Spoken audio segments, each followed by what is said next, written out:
Winning cures everything. Now for your hosts, Gary and Chris.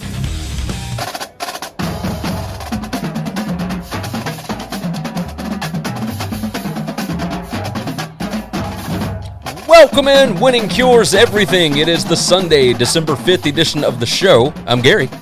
I'm Chris. And we have got so many things to discuss. Christopher, my gracious, what an insane day. A lot of dogs ended up winning outright, which is something that we do not usually see. Felica said before all of this that since the playoff went into effect, 2014, 23-1 straight up for favorites of 4 points or more, and we had several that did not only did not cover but did not win outright. There is much to discuss in the world of college football. Let me go ahead and tell you, go to winningcureseverything.com. That is your one-stop shop. Everything you need to know about us, you can find over there. Everywhere that you need to subscribe, everywhere that you need to follow us on social media, go ahead and knock that out. winningcureseverything.com. If you have not already, please subscribe to the podcast. If you're watching on YouTube, which we've already got multiple people that are in the chat, and we certainly appreciate you guys. I had a feeling this would be a fun one this morning. If you've not subscribed to the podcast, please go ahead and do so. That is, we're thinking about maybe doing some podcast-only kind of stuff going forward. We'll see what happens with that. But with that said, leave a nice 5-star review over on Apple Podcasts. That certainly helps us out. Listen on Spotify. Listen on Google Podcast. Well, whatever your podcast app is, go ahead and knock that thing out. I do the BetUS College Football Show. Chris does the Bookmaker Review College Football Show. You can find the links to both of those in the description below. And the show is always brought to you by BetUS. It is America's top online sportsbook. You can find them at betus.com. Head over there and make sure that you get signed up, hooked up. We got a fun bowl season coming. Chris, let's start off with some of the news because, first off, this should be like the easiest top four that they've had, right? Like, is there really any question? We know the four. It's just the order. Like, now we just got to see. We know the four. We just need the order. There you go. I'll go ahead and say this. Ball Python Love jumps in. He said, hello, Gary. Hello, Chris, etc. He did jump in and say, let's go Cincy, no roll tide. And I, of course, responded, how dare you. Let's see. Trevor Shackelford jumps in, said, go blue. B Smooth James, Casey, Live Ones Media, all sorts of people. So this is, let's see, anyone's bets go as badly as mine yesterday. Yes, I had some bad bets. Bad bets yesterday. Luckily, I was okay on the season. So yesterday was just a bad. I think I may not bet championship weekend going forward. It was that bad. Brent Venables appears to be the guy, Chris. I went on the show on Monday and said that I had been told that it's Venables, period. That there is really no other option. They're doing their due diligence, but that it would be Brent Venables at the end of the day. And this morning, of course, it's not official, it's whatever, but all of the big-name people that you would normally expect are saying that it's going to be Brent Venables at Oklahoma. Does that surprise you, that they would go a different direction than an offensive guy like Lincoln? No, it doesn't surprise me, and I don't know that some of these ADs pay that much attention to this stuff. I think we in the media try to make storylines, and these guys are just trying to hire the right guy for the job. And I don't know that they care that the last guy that was really successful was a defensive guy at his first head coaching job. And then we had an offensive guy at his first head coaching job. So now let's go to a defensive guy again. Like, I don't know that anybody pays attention to that when you're an AD. I think it's just so damn hard to hire somebody good. I agree with you. And the rumors are, of course, are not necessarily rumors. It appears that it is a package deal. He's going to bring Jeff Lebby back to Oklahoma. Jeff Lebby, of course, the offensive coordinator under Lane Kiffin at Ole Miss. And it's not super shocking. Lebby was one of the guys, I believe, when he was at Baylor, or maybe it was Texas Tech. I don't remember where he was, but he got caught spying on Oklahoma from the opposing sideline at one point. So it was questionable, but at the end of the day, Lebby went to school at Oklahoma. He played at Oklahoma going home. I mean, you can't fault a guy for doing that, especially if the money is going to be similar or more. So, Baylor, that's what it was. Gary said, Gary Lewis jumped in and said it was Baylor. So, yes, it's not shocking to me that he would go back to Oklahoma, especially under a defensive coach that is going to somewhat give him free reign on the offense, I would believe. So we'll see. That's kind of what Venables has done at Clemson. He was the DC for forever, and Dabo just let him handle the defensive side of the ball. I would imagine the same thing will go in here. Hires in an OC. He's going to let him handle the offensive side of the ball. So the other news. So all of this kind of came out Friday before the Pac-12 title game and during the Pac-12 title game, et cetera, et cetera. It appears that Miami is getting their ducks in a row. They are going hard after. It's not official yet, but it looks like it will be soon. Clemson's athletic director, Dan Radakovich, is possibly going to Miami, and him coming in, he's going to be the highest paid AD in the country, making, I think, $3 million or more per season, which is kind of crazy. But he's possibly bringing with him Mario Cristobal from Oregon. Now, none of this is confirmed. This is all rumor. Again, Cristobal played at Miami, has family that lives in Miami. He is Miami. Like, that's what he is. Miami is not what Oregon is in today's college football, but much the same way that we saw with USC, if they are prepared to make an investment into the program and really go after this thing, does that surprise you that Cristobal and old Dan from Clemson would make their way down to Miami? I think it's surprising that they almost have a deal in place, or they're going hard after Dan, and they still haven't fired Manny. How shitty is that, by the way? This is a job that's not open right now. Like, it is currently not open. It's so ridiculous. And they already have their next head coach, and this is not like a coach in waiting situation. It's so awful. Like I'm okay with behind the scenes doing what you got to do to kind of get a feel for who you're going. But once you have an idea, I've got a list of names. I'm comfortable with these names. All right. Then you fire your coach so that he can move on with his life. But leaving him sitting in limbo is just a shit thing to do. Yes. This school is proven to be just about as awfully ran as anything I can ever imagine. I mean, there are people at Tennessee and Knoxville that are laughing at Miami for how poorly this is going. It's fairly ridiculous. Casey jumped in. What's up with the DB coach for Oklahoma recruiting for USC? There's a lot to that. We might hit that on the Tuesday show. But it's a compliance issue. I will tell you that. You can't work for one school and be recruiting for another without officially being on the – we'll talk about it later. We got too much to discuss today. But yes, Miami, we kind of saw USC doing this for a long time with Clay Helton, right? Like, they messing around behind the scenes. Texas kind of did it with Tom Herman. It was, you're the coach, but if we can get this guy, you're probably not going to be the coach anymore.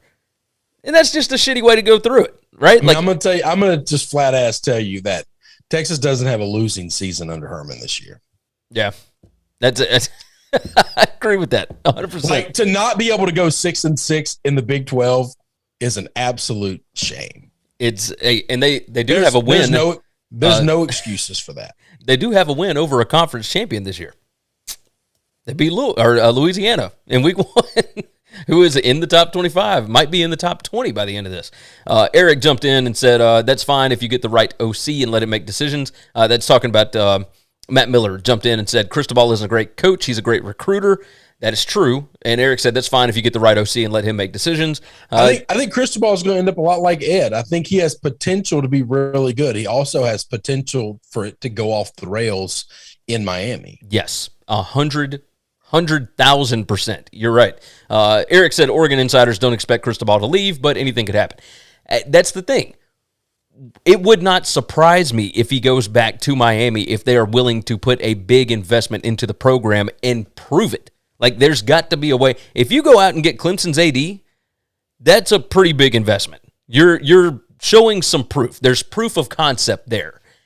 If you don't get him, how bad are things collapsing at Clemson right now? Oh my God. Dabo is about to be exposed as the greatest fraud. People made fun of Ed O, and people called him a fraud for 2019.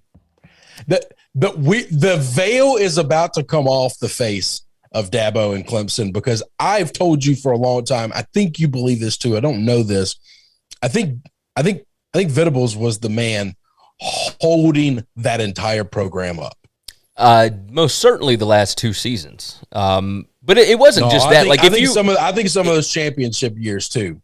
Yeah, that's part of it. Like, he's always been built on great coordinators, right? It's what it's always been. If he can go out and get some more really good coordinators, he was always built on great coordinators. It was he's had this one coordinator his entire time there, and all he had to do was worry about the offense. No, Brent was they had somebody else before Brent.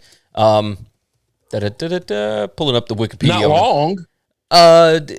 He's been at Clemson for a minute since 2012. So yeah, he's been there for Brent was there 9 years. Almost the entire time. Yeah, Dabo's been there 12? He's been there since 2008. Middle of 2008. Yeah. So we hired him in the 2012 season. Yeah, it's kind of since the championship started. Yes. He's been there basically Dabo's entire career, I think, and that's when the ship started to turn, because when Dabo first got there, they weren't great. It took a little while to quote unquote build it. Well, who did he bring in that started building it? You are not incorrect on that. So Casey said Clemson will bounce back, in my opinion, not because Dabo is a good coach, but because it's a big brand. Well, it's a big brand now. They weren't a big brand before Brett. Right. Like they were not a big brand, like, at all. They were not even close. They were not one of the class of the ACC. They were just another school. So they're getting their ass kicked by South Carolina every year. Matt Miller jumped in. As a UT fan, it wasn't about this year. Herman burned bridges and recruiting had plummeted. Recruiting was still actually fairly decent, but he just could not develop players, for one. And for two, yes, he burned all of the bridges necessary to be the coach at Texas. Like, all the booster and whatnot bridges, the boosters wanted him out. It wasn't to do with wins and losses. It was just he wrecked that thing. Well, hey, by the way, you got your yes man. You got somebody who won't burn bridges for you. He also won't win football games. So I told you that at the beginning of this season. Yeah. When all this is what happens when you hire bootlickers. Okay, this is what happens when you hire people that just bend over and take it. All right, there's a reason they're willing to bend over and take it. They know they bring nothing to the table. They're not good. Yep. You are not incorrect. They're good at saying yes. On top of that, so we talked about Clemson falling apart, all that good stuff. Tony Elliott, the OC, who, of course, had a terrible season. It looks like he's in the running for both the Virginia job and the Duke job. That's so sad. I don't know how that works, but he's going to be terrible at both of them. Eric jumped in, by the way, said Tom Herman to Oregon as OC. Herman's come out staying in the NFL. Yeah, he said he's staying in the NFL. Now he's just an analyst in the NFL right now, isn't he? Or but he will work his way. He will work his way up. This was his first year in the NFL. Yeah. NFL coaches. The NFL is a very tight knit group. Okay, it's kind of hard to break in there. There's a reason that all of the greats all have the same last name as former greats. There's just nepotism's a bitch in the NFL. All right. It's true. Trying to break into that, it's just a hard thing to do. Next topic here that I wanted to hit, Quinn Ewers leaving Ohio State after one season. He basically redshirted, didn't see the field at all. He's the $1 million man, left his high school in Texas a year early to go and collect them checks, and I cannot fault him for that. But he didn't play this season, and apparently, from what I have been told, because I tweeted this out on Friday and was like, what is going on in this sport right now? Everything is bananas. And I had multiple DMs from people that said, yo, this has actually been going on since like October. He got homesick. And I'm like, well, yeah, that makes sense because he's a friggin' child. Like, he's 17 years old. What are we talking about? No, he was the same age as a normal high school kid. Yeah, he's a high school kid. He was the same age as a normal college freshman.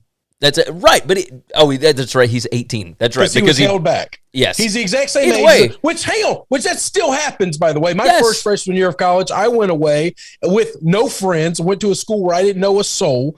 And I struggled my first year a lot. I struggled a whole lot. But now apparently he is going back to Texas. And it is between Texas Tech, which... Whoa, Joey McGuire, what are you doing? There's zero chance he's going to Texas Tech. So I've had people tell me the number one quarterback in the country and from that class is going to Texas Tech. I would not say never on that. Okay. But we'll see. The other names, by the way, are That's Texas. Because you won't ever put yourself out there. Texas and Texas just want A&M. everything. Yeah, you just do nothing but take chalk. So that's fine. This is not talk. I think there's a very, very strong possibility that he goes to Texas Tech. Joey McGuire is so tied in down there, and he sees what's going on at Texas, and he sees what Texas A&M just went through. Yes, Jimbo is one thing, and you got a bunch of star players to play around with. I wonder what I don't know what this kid is. Right? I don't know what he went to Ohio State. That's the place that you're supposed to go and like work your way up. You can be a Heisman guy there. You can da-da-da-da. I just wonder, like, is he somebody that would prefer the small town life and Lubbock would fit? Right? There's just that's not. I just don't think it's going to happen. It may not, but we'll see. We'll see. Hey, Kevin Kelley, what the hell? I'm a little irritated about this. I don't know which direction this is going, and I tried to reach out to a bunch of people that might have any kind of intel on it. Nobody knows what happened. This was not like a school firing. This was not, he just like decided, okay, I tried my year, and we won our first 2 games, and we lost our last 9. We gave up no less than 50 points in all of the last 9 games, and this was fun, but I'm out. That's basically what this amounted to, and I would have really liked to have seen this played out. Yeah, the first guy through the wall is always going to be the guy to get bloody. Like that's just the way trying new things happens. I wonder the level of support he was getting at Presbyterian. Well, I mean, we know what Presbyterian is. Like, there's no scholarship athletes. There's no... Yeah, but the whole conference, there's no scholarship athletes. So right. It's not like they play in a division where everybody else has scholars and they don't. But at some point in time, if you're getting pressure from outside influences, people that run the school and run the athletic department to do things differently, then it's real easy to say, no, I'm not. You brought me in because I do this. It's going to take time for this to work. So you either can let me do this and try it, and then when it's done, let me go, or you can ride me and harass me and try to get me to change things. But I'm not going to change. I'm not doing that. I'll just leave on my own, and I'll go somewhere where I don't have to change. Yeah. I would have liked to have seen it played out. Yeah, me too. But alas, here we are. You ready to jump into some of these games? Yeah. Let's do this before the playoff announcement, because we'll be, of course, talking about that as it happens. It's supposed to be at 12:15 p.m. Eastern Time. So let's start off with Alabama 41, Georgia 24 in the SEC championship game. Post-game win expectancy, Alabama 99%. Bryce Young, 26 out of 44, 421 yards, 3 touchdowns. I think the more surprising thing is that Brian Robinson played with a pulled hamstring and ran the ball 16 times for 55 yards. Like, I got no idea. Georgia got 0 sacks. They looked confused. Like, once they got up 10-0, Alabama ran this crossing route that got Jamison Williams wide open, and he burned those guys. You could tell he was so much faster than that secondary. And from there, Georgia was on their heels, and they could never get it back. John Mechie tore his ACL. He's going to be out of the playoffs. That is definitely not good. Alabama's offense was not nearly as explosive in the second half without him, but 24 second-quarter points for Alabama. Give me your thoughts on this before we dive into some of the numbers. Well, my first thought on this game was I find it funny that Saban credits the media and all the people that picked against them as yummy rat poison. When I don't understand this. Did you see? By the way, let me interrupt you. Hang on, no. No, did you see Bryce Young? Let me finish. All right, go ahead. I love it how you get to suck dick for like 9 games, okay? Offensively, you don't look good at all right? Against bad teams, against bad opponents, okay? LSU, you only gave up 20 points. We gave up 45 points to Ole Miss, all right? Like against Auburn, you don't score for 3 quarters. Not you don't score a lot. You don't score at all. You don't get first downs at all the entire game. Like, you barely beat these teams that aren't good. And then you get to say, nobody believes in us. Wait a minute. We've got an entire season of resume. You have all the best players. You have all the best coaches. You get the benefit of every benefit of being the brand in the SEC for 20 years. And you underperform the entire season, and then you get to play up this nobody believes in us card? What the hell is that, man? People only are talking about what we've seen for 12 games, and we've seen you win 11 of them, but we also see in most of those 11 games that you won, you look like crap. Yeah, I'm with you. There's a reason why I picked Georgia in the ballgame. There was no world where I could see Alabama being able to hold Georgia to 0 sacks in this game. They changed up their offensive line, and I will tell you this. I did not believe it, but I talked to somebody that was a GA at Alabama just 2 seasons ago that is still tight with some of the guys that are on the staff there, support staff and whatnot, who told me prior to that Alabama had been gearing up for Georgia basically since the Ole Miss game, which made 0 sense to me because that is not how I have been led to believe Nick Saban coaches. It is a game-to-game thing. It cost him the A&M game. It almost cost him the Auburn game, and it should have cost him the LSU game, which means he never sees Georgia at all. Right. I mean, it almost cost the Arkansas game. There was a lot. Yeah. And you're talking against bad teams. Like, that's Auburn team with their backup quarterback and no good skill players outside of Tank. Like, that's an LSU team that is a complete shit show. So I did not buy that. And yet, when they came out, really in the second quarter, they started to get a feel for what Georgia was doing and whatnot. At that point, it all made perfect sense at that point. I could not believe it. Alabama had 3 sacks. Georgia had 0. 115 rushing yards for Alabama. Like, they outrushed Georgia in this game. Now, part of that is because Georgia got down, so they had to throw the ball. Let's talk about Stetson Bennett. That was a question coming into this game. I thought that Stetson had looked significantly better this season than he did last season. He was not prepared to be the starting quarterback last season. And he has had multiple games. 10 games of being the starter this year? Yeah. And JT Daniels, of course, had been dealing with injuries basically all year. So yesterday, 29 out of 48, 340 yards, 3 touchdowns, 2 interceptions. By the way, Brock Bowers, that tight end, best tight end in the country, and he's not even a finalist for the award. Like, I don't understand it. He had 10 receptions for 139 yards and 1 touchdown. This, in case he keeps coming in with this was rigged, Georgia gave him the game, I don't think so. I don't think that was it. Alabama looked like they were really, really ready for what Georgia had, and Georgia looked like they had no idea what to do with what Alabama brought at them. And I don't think Alabama did anything way different necessarily. I wonder if Georgia had really played anybody that has the kind of speed at receiver that Alabama does. And it's not just receivers, right? It's tight ends. It's the running backs. It's whoever, right? I was shocked. Where was this in the Iron Bowl?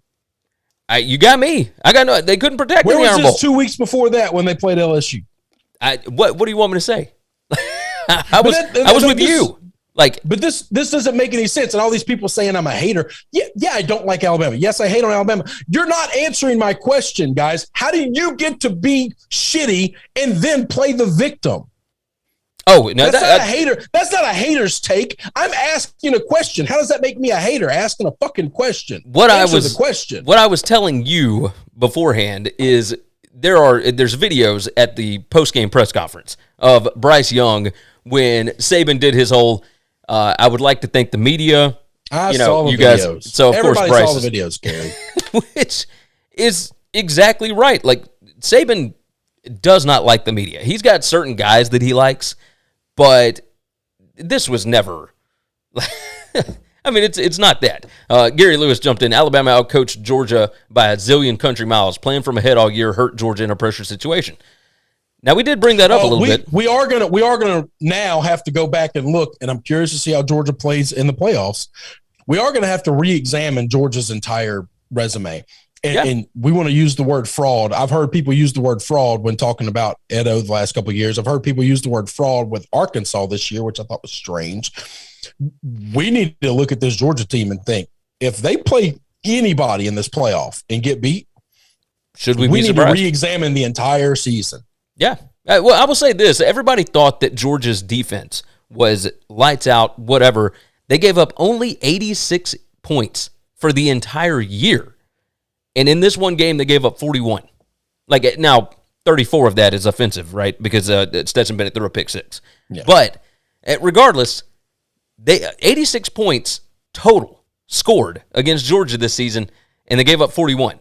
Like, that's bananas. Their average score that they gave up per game was 6.1. Today, it's like 9.3. Like, it jumped 3 points from one game. That is insane. I don't know what to make of this. I feel like everything that I have watched, I'll tell you another game that did that to me was the Northern Illinois-Kent State game. Now, we'll get to that later on down the line, but I will admit this, I had a lot of fun watching this. I lost my bet. I lost some money, but emotional hedge, I guess. Because I didn't mind losing that to be able to watch this. Now, we'll see. If we get to see this game again, it could be completely different. I don't think the power ratings changed that much based off of yesterday, but I do know this. That Georgia secondary is questionable. I don't know that they can play press man. I know Cincinnati can play that. Bud Elliott was talking about that on the Cover 3 podcast, and we've seen Cincy do that all year. When they go up against the passing offense. And Michigan can play that because we saw them do it against Ohio State. Yeah. We'll see. We'll see what happens. Just because Alabama won this game does not necessarily mean that they are equipped to be able to win a national title. But they certainly handled this one. If they play like they did yesterday, then they're the best team in the country. Oh, yeah, they can beat anybody. That is like the second time they've played that well all year. Yeah, they haven't played that well all year except for maybe against Ole Miss. Yes, the two biggest games of the year that they really wanted to prep for. Ole Miss embarrassed them last year, so of course they were prepped up for that one. And they looked like crap for weeks leading into Ole Miss. And then they looked like crap for weeks leading into Georgia, and then they put on that performance. It's a little strange. This is not the Nick Saban kind of coaching that I'm used to, but it is what it is. Paul Riggs jumped in. Georgia played a weak schedule. Yeah, Danny Cannell tweeted yesterday and said, what is Georgia's best win on the season? And it's either Kentucky or Clemson. Probably. Clemson's not a good win, Gary, and we know that. I know. Like, we've seen that, but that's not it. I mean, is it Tennessee? Like, because they kind of routed Tennessee. I was about to say, but it didn't matter. Like, at Tennessee or at Auburn was what I was going to say, because both those were on the road. Yeah, both were on the road, and Auburn still had Bo Nix at that point. And Auburn was playing with Bo Nix, and Auburn was playing really well. I guess they were playing pretty well. It was after the Georgia game when Auburn kind of took off. Yeah. For about a 3 or 4 game stretch. Yeah, they beat Arkansas and they beat Ole Miss, and then they ran into A&M. Yeah, beat LSU. Yeah, they went on. LSU was before the Georgia game. So that's right. They were. That's right. So yeah, Bryce Young. I think that pretty much cements the Heisman, right? Yeah. Oh no, totally. I before that I wasn't sure. He was a massive betting favorite, like minus 225 heading into the weekend. But that's not a massive betting favorite going into championship weekend. I think the next closest 5 years. No, the last 5 years, Gary, going into championship weekend, the betting favorite was minus 2,000 or more. We knew who the champion was. We knew who the Heisman was going to be the last 5 years. Well, I don't know about last year. I think last year was a little up in the air. Maybe not last year, but all the years before that. Yeah, it was a quarterback with Burrow, it was a runaway. Baker was that way. Lamar was that way. Like all of. Yeah, I'm going back a while. Like Kyler Murray and Tua was a little questionable up until that last weekend because Tua was a big favorite, and then he got knocked out of that Georgia game. So yeah, like I would imagine Bryce probably knock that thing out. So that'll be the first Alabama quarterback to win a Heisman. So they've had a wide receiver and 2 running backs, and now a quarterback. Let's jump off of that. Let's jump into the Big 12. I think we spent long enough on the SEC. This is the other one that was a tight ball game. Baylor 21, Oklahoma State 16. Running back Jalen Warren was out for this game. Quarterback Jerry Bohannon was out for this game. I think those two kind of washed each other out. Blake, how do you say his name? Shapen? Are you talking about the quarterback? No, the quarterback. Yeah. So I think like 23 out of 28, 180 yards, 3 touchdowns. He played almost the entire second half without being able to throw the football. Yeah. You can look at the splits. I'm going to bet that like 25 of those 28 passes were all before he got hurt. He was 17. He had 17 straight completions in this game. Ended up 23 out of 28, and obviously, not right at some point. Baylor only had 242 yards of total offense. They only had 4 yards per play. So Jim Knowles' defense did what they were supposed to do in the second half. Look, Spencer Sanders, we've talked about him for years and whether or not he would be able to step up in a big situation, and he did it last week against Oklahoma.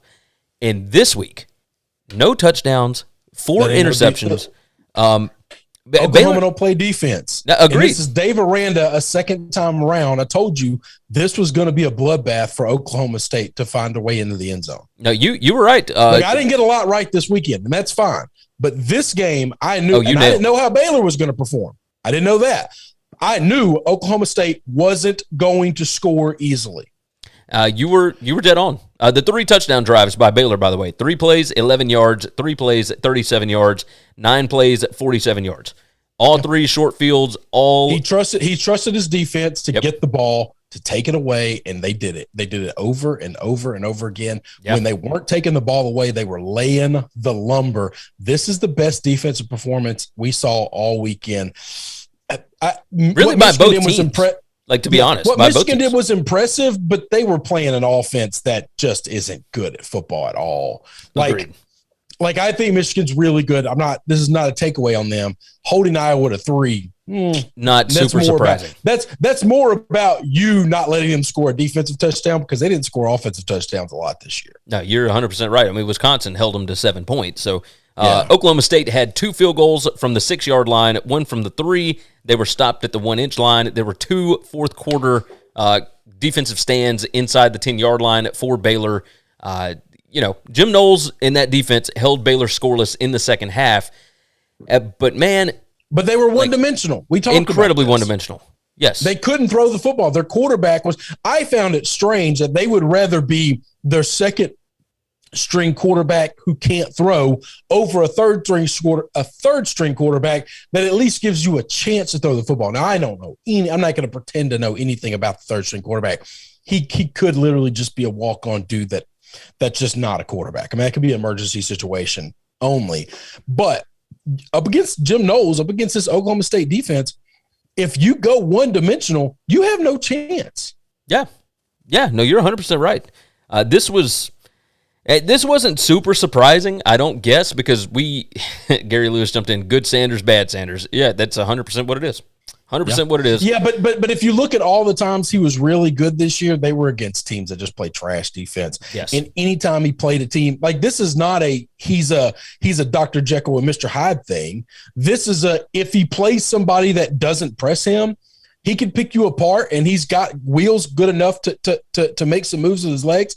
If you bottle him up and hit him a couple of times, it's over. It's bad Sanders the rest of the day. My thought process on this, why I took Oklahoma State, was I thought that defense was going to create opportunities and maybe score themselves on Baylor, especially against the second-string quarterback that Jim Knowles already had film on, right? Like, we've seen this. They did it against Texas Tech. Texas Tech played lights out, beat up on Iowa State, who has a pretty good defense, but then as soon as you get film on them, Oklahoma State held them scoreless. Did not let them move the ball at all. And no, I understand Texas Tech, way different than Baylor. I get that, but I think this Baylor team is incredibly well coached. I hope they can keep that staff together. I really do. Yeah. I'd like to see Aranda do well there for a while. we got into this debate with some of our other buddies in a group chat we got, and those guys all hate Baylor. I understand that they have different reasons for hating Baylor. I think Baylor might be the best job in the Big 12. It's possible. It's 100% possible. I'm going to tell you this, the second best job in the Big 12 is probably Houston now.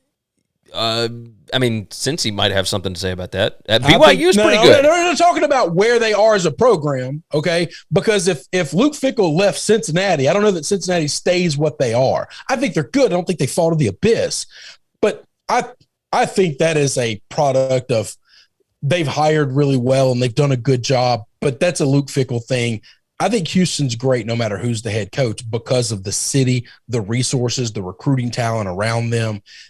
That's where it all comes from. I mean, I see where you're coming from. Since if Luke Fickell and Dana Holgorsen swap places, would you think Houston's a better job or Cincinnati's a better job? Man, Houston's probably the better job. That's the question. Yeah, that's the answer then. Overall, Houston's probably the better job. Cincinnati has had sustained success. The only coach that they did not hit on was Tommy Tuberville towards the end of his career, but they've had success with basically everybody that came through there. Like, Cincy's always been pretty damn good. It's been a while since they've dominated a conference the way that they are right now, and that is definitely a Fickell thing. But yeah, I'm with you. That actually leads us into the AAC. Let's talk about that. Cincy 35, okay. Houston 20. And, not super surprising here. Big note on this post-game win expectancy, by the way. Cincy, 100%. Cincinnati was 0 of 8 on third down. 0 of 8. Now, the other... They only had 8 third downs. That's what I was going to say. They only had 8 third downs. That's what I hear when you say that. You hear a lot of people hear that, I'm looking at the 8 thinking, you just played a 60-minute football game against a really good opponent, and you only had 8 third downs. Yes. Cincinnati only ran 45 plays. Jeff Fogel went through all the different numbers on this. They won yards per play 8.9 to 4.6. They rushed 210 to 86 yards. They won drive points 28 to 14. That's 60-plus yard drives, which is easy to do when you've got a 79-yard run, a 45-yard touchdown run, a 40-something yard. They hit explosive plays like it was going out of style. Houston has a pretty good defensive line, but they were able to negate that. They're very aggressive, and they just attacked them. Like when Houston was a really good football team, man. Luke Fickell has that machine rolling. This is the best game Desmond has played. Maybe not all year, but pretty much all year. I think. I mean, he was good. He was 11 out of 17 for 190 yards and 3 touchdowns. Like it's not. When he had to make throws, man, he made some. He made some dynamite throws. He certainly did. When you're killing a team like that, yeah, you just keep bludgeoning them to death. But when he wanted to take the top off the defense and he wanted to make a throw, he was able to make it all day. Yeah. Jerome Ford, 18 attempts for 187 yards and 2 touchdowns. Ford was unbelievable. Getting him back is so big. We talked about how so many people criticize Cincinnati for losing these close games. What do you think these other teams would do if they lost their best offensive skill weapon in the middle of the season? For like a 4-game stretch. Yeah. Alabama was already playing close games, barely beating people. Like Michigan was still in dogfights. All these other teams were still in dogfights with other teams. Take away their best offensive skill player, and they lose a lot of those games. The fact that Cincinnati didn't lose any of those games, and then when they get him back, what that machine looks like, they look like before they lost him. This is why they were holding them back, because they weren't beating people bad enough, which is so dumb to me. Yeah, no, I think obviously it played itself out the way that we discussed, because they will be in the top 4, the show is starting in 5 minutes. So I've got it pulled up. We'll talk about it when it goes live. But yeah, looking at this, like they got to be able to sustain drives going forward, whether it's against Alabama or whoever they end up playing. But they got the skill players, they got the athletes, and on defense, Gary Lewis jumped in, or Casey, Sauce Gardner, number 1 cornerback in college football. Maybe so. And Gary Lewis, by the way, jumped in and said, look at Oklahoma State without the running back Warren. Yeah, without Jalen Warren, that offense could not get it going. This is what happens. Everybody else loses their best skill player, and they fall mightily. Cincinnati struggled. They were in dogfights. They didn't lose any of them. The defense stepped up. Other guys stepped up. That offensive line stepped up big. There's a reason they're in the top 4. They deserve to be in the conversation with Michigan, who I think is one of the most complete teams I've seen in a long time.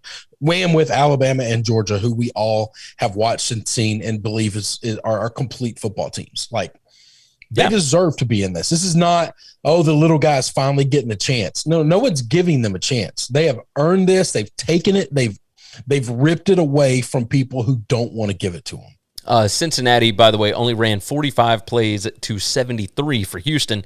Cincy had 8 sacks. They did not turn the ball over, and Cincinnati was able to put up the 35 points there and 400 yards of total offense in only 19 minutes and 41 seconds time of possession. That's right. Yeah. That defense was on the field for a long time, and they didn't get tired. That's scary. Yes. They got depth. You're one of these other 3 teams that got to play them, you got to look and say, am I going to be the Power 5 team that loses to the little school?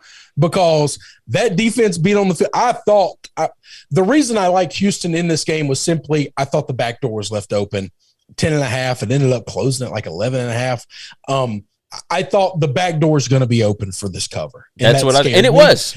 And with Cincinnati's defense being on the field, the entire game, 3 full quarters worth of Cincinnati's defense being on the field almost. I thought it's only time before Houston makes a play to get something in the end zone to get the back door in. And they couldn't do it. Cincinnati's defense didn't get tired. They didn't look exhausted. At the end of the game, they were still blitzing and getting to the quarterback and getting tackles in the backfield and pressure on the offense like they were in the first half. A lot of people in impressive. Nippert were very impressed with the atmosphere, said it was the loudest they've ever heard it. That third quarter run that they had where they scored 3 touchdowns at just back to back to back. That was the backbreaker for Houston. You know, this is why we have to get to 12, and this is why first-round games have to be played on home field advantage. Oh, yeah. No, I'm totally with that. When they expand, it's got to be. What Cincinnati did, now the atmosphere in Atlanta, but you have 2 monster schools, 2 monster fan bases. The atmosphere in Jerry World was unbelievable. The atmosphere in Indianapolis, you've got Michigan, who hasn't made it in forever, and so every Michigan fan alive is fighting to get tickets to that game. Yes, you had great atmospheres, but put those games on the home field advantage, and it's a whole different ballgame. It's a whole different ballgame. Gosh, is it different? I don't know that Baylor wins that game if it's in Oklahoma State. Oh, I agree. 100%. If it's in Stillwater, Baylor's not taking that game. That's a different outcome. It is. Home field mattered this year. Like, you can look at numbers and say that it didn't and whatnot, but like in big games, it did. Home team the won. Board, it's anecdotal. Yeah. But in big moments and big games, it was important. Now, you have certainly got that right. Gary Lewis, Chris B, about on-campus first-round CFP games? Yes. Yeah, 100%. When I saw the Cincinnati game, and what hell, last year, 2 years ago, sorry, I went to the Memphis-Cincinnati game here in Memphis. It was unbelievable. Yeah, it was AAC championship. And that's little old Memphis. You got that right. The Big Ten title game, Michigan 42, Iowa 3. We obviously don't have to spend long on this one. Numbers here. Michigan won yardage 461 to 279. They won yards per play 7.4 to 3.9. They won thirds downs 40 to 26%. Drive points 28 to 3. And rushing 211 to 104. Iowa won turnovers. Not shocking. I was just about to say Iowa needed to score on turnovers, and they couldn't do it.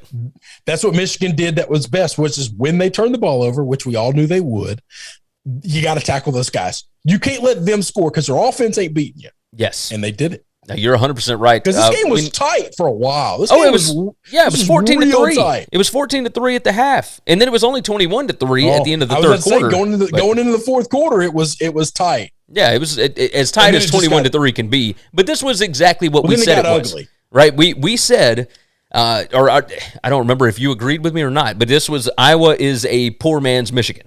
Right? Yes. Everything matchup Michigan does, Iowa does probably 30% less. Well, offensively, I think they're about 80% less. Oh, yeah. Oh, big time. Hang on. At what point do we look at Ferentz and say your son doesn't get to coach the offense anymore? Because this is bad. This is real bad. I don't know. I do think that would be the thing that would make him want to just retire. Yeah, probably so. If you told him he had to fire his son, he would just retire. He found a way again to win 10 ball games with that offense. That defense is really good, and it's a shame for those defensive players to have to play like that. Yes, I don't like. Get I'm going to tell you this: like I believe in the one team, one heartbeat philosophy. But, man, I've watched some games this year in college and in the pros where if I was a defensive player, I'd be getting some ass in those locker rooms with some of those offensive guys. Oh, yeah. I mean, we're out here killing ourselves, making hellacious plays, Herculean effort to get you the ball back, and you just give it away to the other team like it's nothing constantly. Oh, it would drive me insane. Insane. I have learned this year, the older I've gotten, the less of a team player I am. And if I'm doing my job and you're making my job 100 times worse, somebody's going through a window. I love it. The CUSA conference title, UTSA won 49-41 over Western Kentucky. I love the Roadrunners, man. This team has been awesome. Jeff Traylor. God, I forget what the quote was, but he went for fourth down a couple of times where it was a little iffy. Maybe we shouldn't. He said, I just signed a 10-year contract. Like, they can't pay me out right now. Like, I can do whatever I want to right now. I can do whatever I want. But I'll say this. I think he needed some of those fourth downs. He did.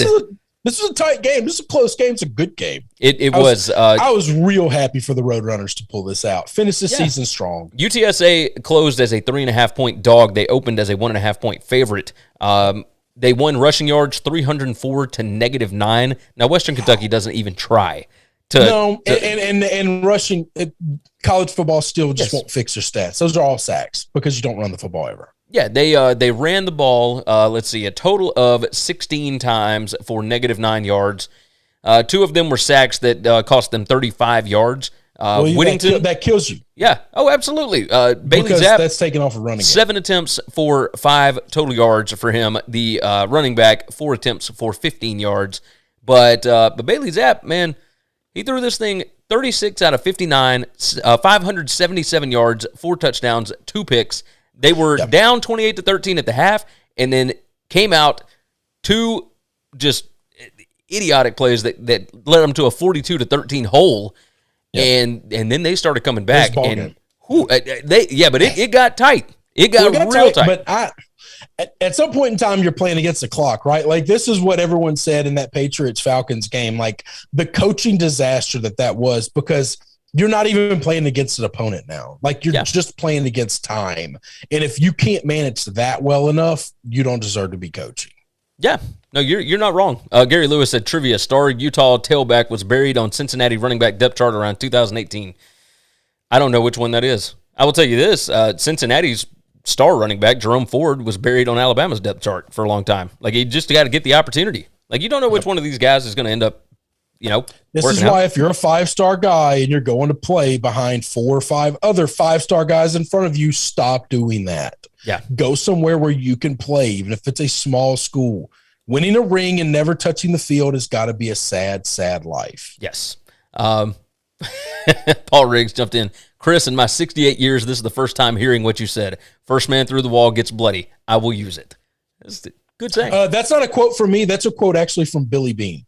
It's a baseball when he started doing the sabermetrics things. There were sabermetric guys out in the world trying to get baseball to convert to it, and no GM would do it. Billy Beane was backed up against the wall. He had no choice. When it started going badly early, he immediately tried to rally his troops and get the people in his locker room to understand first guy through the wall always gets bloody. We're going to catch negative heat. We have to keep doing it, though. It's the only way to keep winning. It's the only way to beat the bad guys is you've got to turn the odds around on the house. Yes. Casey jumped in and said Bama was even rigged to beat Gonzaga last night. Yeah. That as if Alabama people don't have enough in their life. It was I was spent by the time that game was done. I'd still watched all of Pitt and Wake Forest, and I had Michigan and Iowa on the other screen.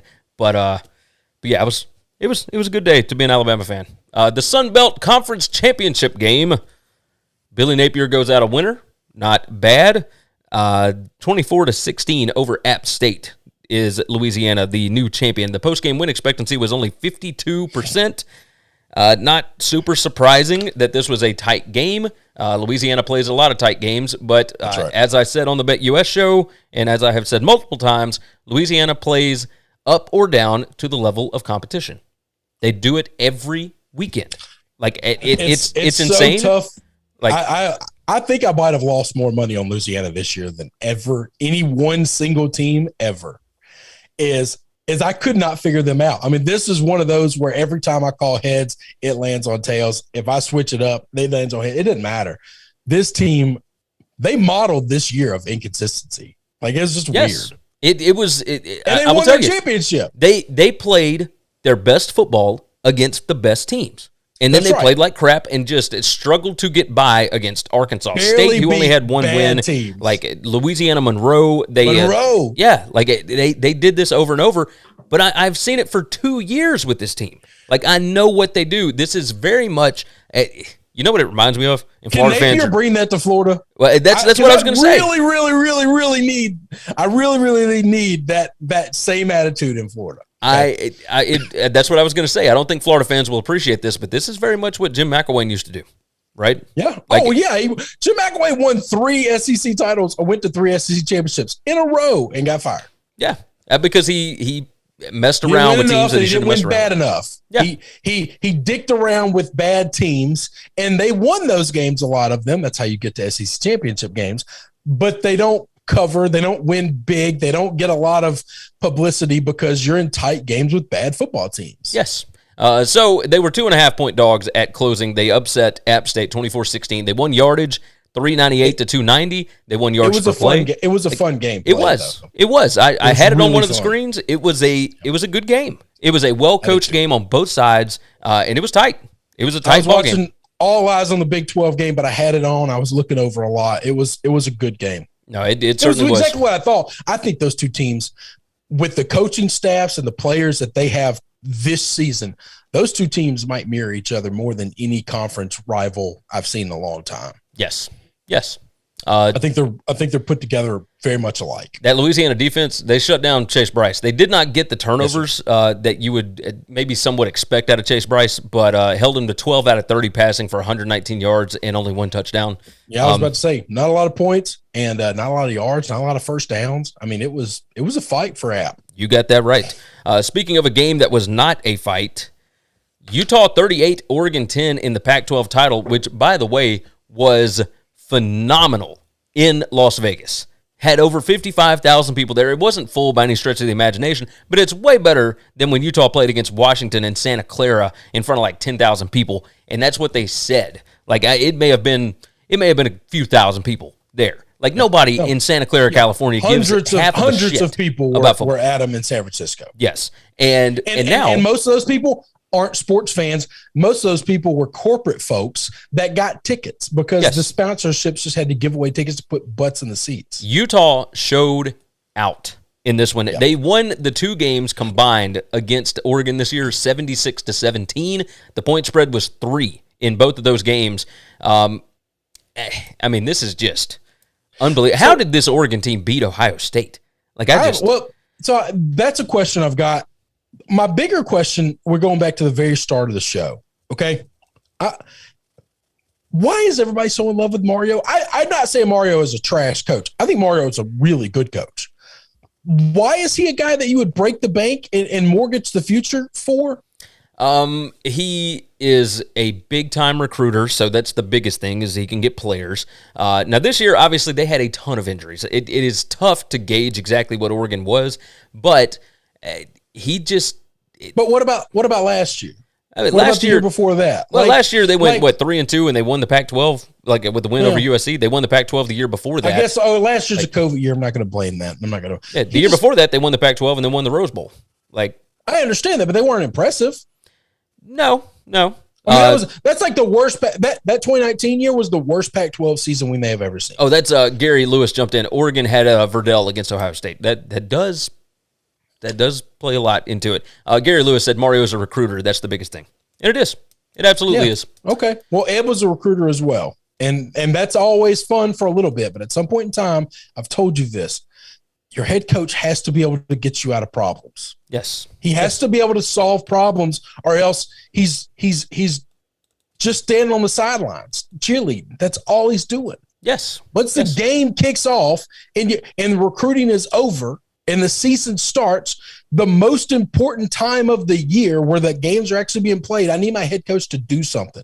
You can hire a ton of great recruiters. Look what Jim Harbaugh just did. You can go out and you could hire young guys to be hotshot recruiters. I need problem solvers that are on the field coaches. And I damn sure need the highest paid guy to be a problem solver. He either needs to be the architect of the offense or the architect of the defense. He doesn't have to be the play caller, but he needs to be able to say, things aren't going right, I'm taking over steering the ship. It's what Cristobal has done. You look, and the defense did not play all that well overall this season. And that's because Andy Avalos left to go and take the Boise State job. Well, now Mario's supposed to be the defensive guy. No, Mario's an offensive line guy. Like, Mario's never been a defensive guy. No, he's been an offensive line coach forever. Like, he was a head coach at FIU. Like, he's not a defensive guy, but he builds strong defenses. So, well, I guess that's why I got that impression, because he does build tough. He does recruit tough players. He does build a tough style football team that I like watching. I wouldn't break the bank for this guy, though. Like, I wouldn't leave my coach in limbo unless I can get Mario. Like, right? No. Like, if I could get Mario, is he better than Manny? Yeah, but how much better? Like, is he worth breaking the bank for? I'm ruining a relationship with a guy that I've got that I might end up having to live with for at least another year for this. Yeah. Yeah. No, I'm with you. Gary Lewis jumped in. Cristobal is way overrated. Yeah, I mean, maybe. Like, I don't know. Like, he can recruit, and if he's got the right coordinators, then yes. But that's very much a Dabo thing, and it was a Coach O thing, et cetera. Like, you've got to have other guys. But he's not going to have Joe Moorhead with him. Those guys. That's a Nick Saban thing. Yeah. That's a Jim Harbaugh thing. That's a Kirby Smart thing. Like, there's no coaches out here not doing it by themselves. Yes, like, agree. All the successful coaches have great staffs, and you have to be able to hire good people. The problem is when there's no doubt in my mind that if Nick Saban's DC gets hit by a bus tomorrow, like, Saban can step in and take care of the defense. Yes. Like, he can fix all their problems. All right. Kirby, the same thing. Like, I believe those guys are good enough to take over. I don't believe Dabo is smart enough to take over the defense now that Venables is gone. Like, I just don't. No, okay? I agree with you. I agree. Like, there's no doubt Jeff Lebby is a great coach, offensive coordinator, offensive play caller. If he leaves, there's no question that I don't think that offense is going to slow down one lick, because it's Lane's off. Lane is the architect. Yeah, I trust him to fix the problems. Yes, no, this is Jason Garrett in college football, clapping your hands and cheering on the team during the most important times of the game. That's not what you want. Yes, I'm with you. Let's see. Oh, coming up next, they're announcing the teams in just a little bit. Staying on this Utah game, they won yardage 361 to 221, even after Oregon's late 90-yard touchdown drive, which, think about that. Until that 90-yard touchdown drive, they had held them to like 130 yards of offense. Like, Utah smashed them in a way that nobody else seemed to be able to do this season. Like, it was unbelievable. Third downs, they won 46 to 33%. They won rushing 191 to 74. Drive points 20 to 7. Like, this was a whipping. Like, Utah did get helped by an interception return for a touchdown. But that's not the interception that really drove me crazy. The one on the sideline, Anthony Brown, what are you doing? Like, towards the end of the second quarter. Just complete give up on the play, throwing the ball to the other team, not even paying attention to what you're doing. Yeah, it's unbelievable. Just unbelievable. Now that's college football, though. Like, this is 19-year-old kids, 20-year-old kid that didn't have a lot of experience. There were Oregon fans that were pushing for Dylan Gabriel, for Spencer Rattler, for Dylan, about 45 minutes away from our house right now. Yes, he is down in Oxford. But, I mean, he could end up in Oklahoma if Caleb decides to leave it, because remember, Lebby was the thing that kind of – but we'll see. No. Who knows? No, he's going to Lane. Pitt, 45, Wake Forest, 21. Another one that we don't have to spend a ton of time on. Pitt's post-game win expectancy was 95%. Wake, with all of the interceptions, what in the hell, Sam Hartman, 4 interceptions. And that was basically the ball game. Pitt and their defense. Damn. The ball game of this game was we got 3 points scored in 2.5 quarters from these two teams. So here's what we got. It was 21-14 at the end of the first quarter, and then Wake Forest did not score again. But Pitt 14 points in the first quarter, 10 points in the second quarter, 7 in the third, and then 14 in the fourth. I mean, they scored as they went along. All those points of their last 3 touchdowns were all defensive touchdowns. Yeah. So that's not them scoring. That's not offensive football being awesome. Hey. This was supposed to be offensive football being awesome. Yeah, it was supposed to be. It was not that. For the first quarter, it was absolutely that. So I've been told the rest of the game, it was like a defensive juggernaut game. What the hell are we doing? We didn't sign up for that shit. I went to watch that. I watched the Big Ten. Yeah. I want to see 5 turnovers and defensive scores and no offensive points. I watched the Big Ten. I come to the ACC. That's right. I had it right the first time. Because I want to see some points. The field in Charlotte, I have been told, like, nobody scores there for whatever reason, right? That doesn't make any sense. I don't understand it. Yeah, I don't know. But I had been told before the game that, hey, it's going to be, like, this will be an under. And I was like, that makes no sense. Like, just because of the field? Yeah, I don't know. I have no idea, but that's what I was told, and it ended up playing out right. So that doesn't sound right.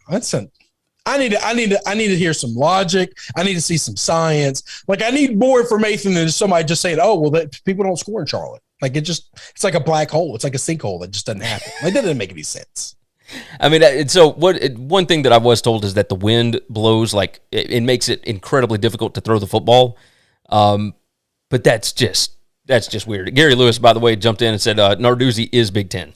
So he normally is. This season he has not been. This season they've hung 40 on everybody. Yeah, they certainly played have. No defense, by the way. No defense at all. What did you think about Kenny Pickett and the fake slide early?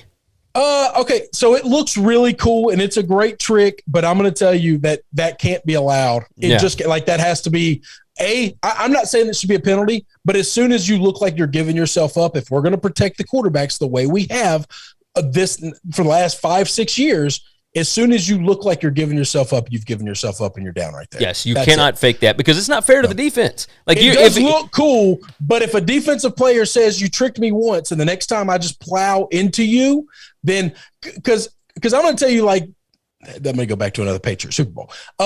The Seahawks Super Bowl where the ball is flipped up in the air and Lockett catches it laying on the ground. There's a Patriot player running in from the side about to lay the boom, and then he sees the ball's like, okay, Lockett doesn't have it, and he jumps out. He hurdles Lockett instead of doing it, and then the ball falls on Lockett. He's like, man, if I plow into him, I'm guaranteed a 15-yard penalty and they get a first down. Like it's a no-win situation. The ball just happened to fall on his chest, but if I break that up, then I'm definitely getting the 15-yarder and they get the first down. It's a lose situation all the way around for defensive guys so much. If you're gonna fake the slide as soon as you look like you're giving yourself up, we're just gonna call you down right there. Yeah, I don't think it should be a penalty. I don't think just call you down right there. That's yes. It does look cool. It was awesome. It was fun to watch. You get one because we didn't know that a human being could do this. Yes. Now that we know that people are capable of doing this, we ain't gonna allow it. Yeah, we're going to call it down every time. The MAC championship game, Northern Illinois 41, Kent State 23, and props to Coach Hammock and that bunch. The Huskies, I'm telling you, they held the ball for 40 minutes, and that offense for Kent State is not scary when they're on the bench. I tweeted that out yesterday. Well, yeah, I mean that's the biggest thing is if you keep them on the sidelines. The numbers on this: NIU won third downs 57 to 44%. They won rushing 266 to 195. They won drive points 21 to 20, and they won turnovers 2-1. Kansas State also had 2 fourth down failures. They I looked at this. I was shocked. Like, Kent State didn't get going really until they were already down 24-3 in the first half. Kent State held the ball for like 7 minutes. Like. It was absurd. Northern Illinois was helped by a pick 6 in this game, but regardless, like, the game plan was perfect. And this is the second youngest team in all of FBS.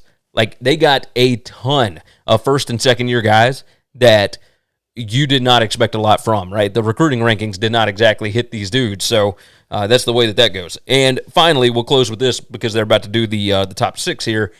The MWC, Mountain West Championship game, we have got Utah State winning 46-13. San Diego State had a bunch of dudes out. I was shocked. Like, I wasn't, like, shocked that Utah State found a way to win. I was shocked at the way that this went. San Diego State runs a lot of their offense through their tight ends. All 3 of their top tight ends were out for this game due to certain protocols, as we will say them. It's ridiculous. Casey said, poor Kyle, I knew Northern Illinois was a lock. No one bet on them. Everyone was on Kent State, including futures. Same with Utah State. I don't think anybody saw Utah State going from, like, one win last season to this. Yeah, like, nobody saw Utah State at all. This was shocking. I didn't see this ass thrashing at all. No, same here. This was, look, Utah State just demolished them. Like, just demolished them. They had a ton of short amazing, drives, right? Like, yes. What a story for Blake Anderson. What a story indeed. Just unbelievable. Cheers to Utah State. We don't even have to get into numbers. This was just bloodshed. This was ugly. And finally, let's jump into it. Ohio State is in at number 6. Notre Dame is number 5. Somehow Baylor did not move up to number 6. I got no idea. Like, how could you not? Why would they? Why would they? With Ohio State being there? Come on, man. They're going to protect the brand. These people are the most corrupt sons of bitches the world has ever seen. It's right. Just ridiculous. Like, there are people that run FIFA that look at the NCAA and be like, "Damn, y'all got some balls, man." Y'all got some balls. Yeah. We at least tried to hide some of this shit with some, like, billionaire oil money from the Middle East, but damn, you guys don't even hide it. Casey jumped in and said Notre Dame will smoke Ohio State. Notre Dame won't play Ohio State. Ohio State's going to be in the Rose Bowl. Like, it'll be Ohio State and Utah, and that could be very interesting because Utah plays a lot like Michigan. I was just about to say I'd be real curious to see the line on that game because I bet Ohio State gets a big number. Oh, probably so, but I will guarantee you this. Do you think they get double digits? I will bet Utah. 10? No, I bet it's like 7-8. Okay. I was thinking more than 7, maybe 10. No, similar to the Michigan line. Yeah. But I think I'll be betting Utah. I guarantee you that. Oh, well, yeah, I don't care the number. I think they might be the better team. So Cincinnati gets in as the 4 seed. So we're good there. Now we just wait to see, like, Georgia, I would imagine, is 3, so we got to figure out is Alabama or Michigan number 1 or number 2. So, all right, while we're waiting on this, let's talk about this. Yeah. I actually think if I'm the college football committee, I want to see that SEC championship game again. I don't care that it just happened. It's not going to happen for another month. Let's let these 2 teams revamp, and let's run it. Let's run it again. I put them as the semifinals. I would make them 2 and 3. So I would. And what you do to appease the rest of the football is you guarantee that you don't get an all SEC championship game. Yeah. No, that's so TJ Reeves actually hit me up just 10 minutes before we did the show and was like, yeah, Alabama, Cincy, and Michigan, Georgia is going to be 2 fascinating games. It's going to be awesome. And I was like, there is a world where they don't, they would prefer that the national championship not be an all SEC final. Well, I also think there's a world where they really want to try to get Michigan in that thing. And they think Michigan, Cincinnati, you got a chance to get Michigan there. And I mean, Michigan's got a chance to get there whether they're playing Georgia or whether they're playing Cincy. I completely agree, but if you're the people that run this thing, don't think of us, think of the people that run this thing. If you're trying to manipulate the outcome, you don't care. Bama or Georgia are both going to bring the same amount of eyes. Bama, Georgia are both going to bring the same people to the party. All right. You probably would rather Georgia because of the Bama fatigue, but you don't really care. Yeah. Michigan's who you really want. And if you're the people that run this thing, you have this assumption. Oh, by the way, Michigan is significantly less than. Let me dive in. So strength of schedule. Alabama 4th, Michigan 21st, strength of record, Alabama 1st, Michigan 2nd, and versus FPI top 40 teams, Michigan 5-1, Alabama 9-1. They're probably going to give this to Alabama, I would imagine. No, because I don't think they want to see the SEC game, but like I said, I think I would rather get that game. A, you're going to do a monster number. Oh yeah, and B, then you've got the assuming factors. The betting favorite should be Michigan over Cincinnati. So you've got that concept of getting Michigan to a national championship game. Yeah. Gary Lewis jumped in. Ideal wish, force SEC teams to square off in first round. Hashtag SEC fatigue. Casey said Michigan scares me way more than Bama and Georgia. I mean, why? Like, I do think there's a world where Michigan might be the best team in the country. Oh yes, absolutely. I know what we saw from Bama yesterday. I just understand that I've got 12 other games that says that that's not who they are all the time. Agreed. I assume they'll be that in a month because they'll have a month to get ready for their opponent. But I'm just saying we've got enough resume to say that hasn't been them for 12 games. Agreed. Absolutely agree. It was them for that game, but that's it. That's if we're talking players, like that's both of those teams, Alabama and Georgia both. And there it is, Alabama number 1. So Bama against Cincinnati, probably in Dallas, I would imagine. And Michigan, Georgia will be in Miami. That's going to be a fun ball game. Jim Harbaugh against Kirby Smart. Man, I am excited about this. Casey said, yes, Cincy versus Bama, baby. Easy money. Bama are posers. I mean, I can't I can't contradict any of that. Who knows? I'll step in front of those two trains. I got no problem with that. So, Alabama, number 1, Michigan 2, Georgia 3, Cincy 4. I mean, obviously, we don't have to break this down. We got a long time to do this, but fascinating.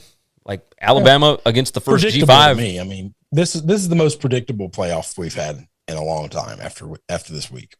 Yes. This was the easiest top 4 that we've had at the end of this. But not just top 4. Like I think everybody in the country had this ranking for the most part. Yeah. Or they thought this was going to be the ranking.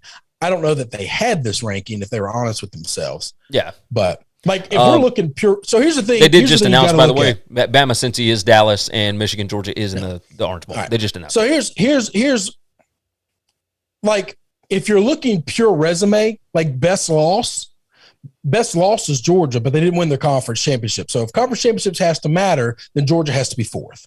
Okay. All right. If you're looking at best loss, then you have to put Cincinnati number 1, and you still get Cincinnati, Georgia now. Best win? No. Best loss because Cincinnati doesn't have a loss. Oh yeah, no. Okay, I got you.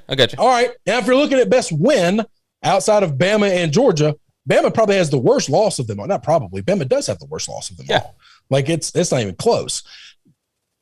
But so that would have them probably 3rd if you were looking at pure resume and just breaking this thing down.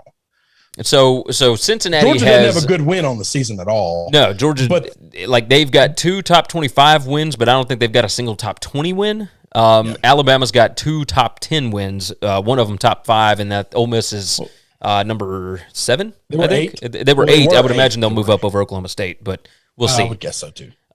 So you've got 2 top 7 wins for Alabama. You've got Michigan with a big win over Ohio State, and they've got other like good wins. Who do you think Ole Miss will play in the Sugar Bowl? Notre Dame? Baylor? No, Baylor. Baylor won the Big 12. Play Baylor? Yeah, it's the Big 12 versus SEC champions. But Notre Dame has played in the Rose Bowl several times. In the Sugar Bowl, you mean? Sugar Bowl, I mean. So this was actually a recent thing that was done like several years ago, that it was the Big 12 versus the SEC champions. And they did it much the same. So I guess that's when the Big 12 champion makes it to the playoff. Then it's a backup. The second. Well, typically it's a backup. Take Notre Dame after that. Yeah, you could take Notre Dame after that. Yeah. Okay. All right. That I'm fine with that. I would have rather seen Ole Miss and Notre Dame.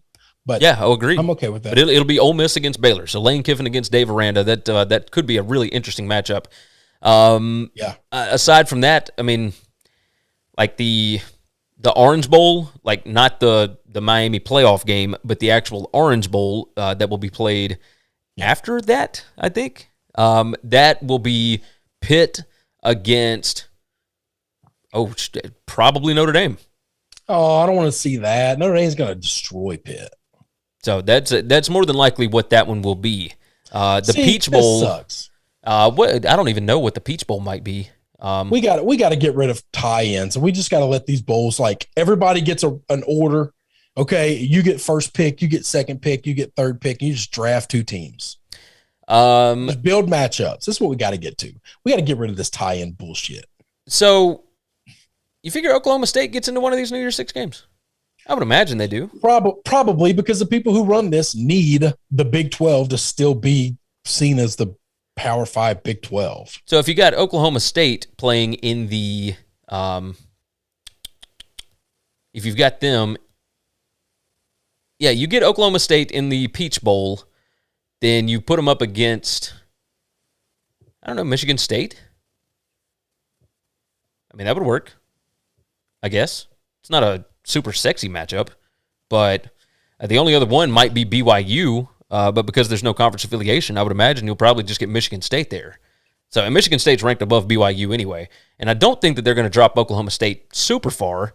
So, I mean, they're going to announce the bowl matchups. All the rest of them will happen today. Yeah, it'll all happen today. So, Casey jumps in, Ritter versus Hutchinson for the title. Hey, it'd be a lot of fun. It would be a lot of fun. We'll see. Chris, is there anything else that we need to hit? Nope. All right. Let's get out of here. This has been a lot of fun. You guys go over to BetUS. It's America's premier online sports book. What a fascinating time to be alive. What a great college football season. This is a lot of fun. I've enjoyed these. We won't be doing the Sunday recaps anymore. That sucks, at least for, a while. But Chris, I got to tell you, this has been my favorite show that we do out of the entire week. It's always a good time. Always a good time. I appreciate everybody. We appreciate everybody that jumps in the chat and whatnot every time. Gary Lewis, Trevor Shackelford, Casey, all you guys, Paul that jumped in earlier, like all of you guys. We appreciate you guys. Share the show out. Tell your friends. If you haven't already, like the video for us. We certainly would appreciate that. And with that, go to BetUS.com, go to WinningCuresEverything.com, check out the BetUS College Football Show and the Bookmaker Review College Football Show. The links are in the description for those. Leave a nice 5-star review on the podcast. Hit us up on Twitter, all that good stuff. And we will be back again on Wednesday, same as usual, going over the NFL games. So hopefully all of your NFL tickets cash today, all that good stuff. But take care of yourself, take care of each other. And again, we hope that your tickets cash this week. Thanks for checking out Winning Cures Everything. If you want to keep up with us, hit subscribe on YouTube or your favorite podcast app. Visit the website at winningcureseverything.com, or you can like us on Facebook or follow us at Winning Cures, at Gary WCE, or at Chris B. Giannini on Twitter. Share out the show, leave a nice review, and make sure to